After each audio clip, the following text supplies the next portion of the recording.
Praise the lord. దేవుని దయ వల్ల మిజోరం బోర్డర్లోకి అయితే వచ్చేసాం. మిజోరం వెళ్ళటానికి రోడ్డు చాలా ప్రాబ్లంగా ఉంది. చూడండి, అటు ఇటు రోడ్డు ఉంది, మధ్యలో కాలువలాగా పారుతూ ఉంటుంది. అసలు గ్రౌండ్ క్లియరెన్స్ లేని వెహికల్స్ అయితే చాలా కష్టం. అసలు ఆ స్టేట్కి వెళ్ళాలంటేనే చాలా భయం వేసింది. అయినా కూడా వెళ్దామని ట్రై చేసాం. కొంచెం పోగానే చాలా ప్రాబ్లం అయిపోయింది. అసలు కారు ఇరక్కపోతుంది.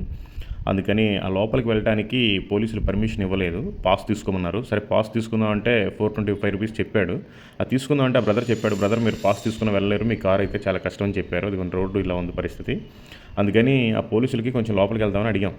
చాలా తిట్టేశారు వాళ్ళు హిందీ కూడా సరిగ్గా మాట్లాడరు. వీళ్ళదంతా కూడా ఒక ఫారిన్ కల్చర్ లాగా ఉంటుంది. అందరూ క్రైస్తవులే, కానీ అందరూ సిగరెట్లు తాగుతున్నారు, గుట్కాలు తింటున్నారు. పోలీసులు కూడా అలాగే ఉన్నారు. చాలా తిట్టారు, రోడ్డు మీద ఎందుకు ఆపేవు బండి, హైదరాబాద్ నుంచి ఎవరు రమ్మన్నారు, అది ఇది అని. అయినా కూడా బాగా రిక్వెస్ట్ చేశాం, కానీ ఫస్ట్లో వినలేదు. ఆ తర్వాత ఏం చేస్తుంటావు నువ్వు ఏంటి అని చెప్పినప్పుడు నేను ఇట్లా ఎవాంజలిజం చేస్తూ ఉంటానంటే, అరే అవునా అయితే కూర్చో టీ తాగు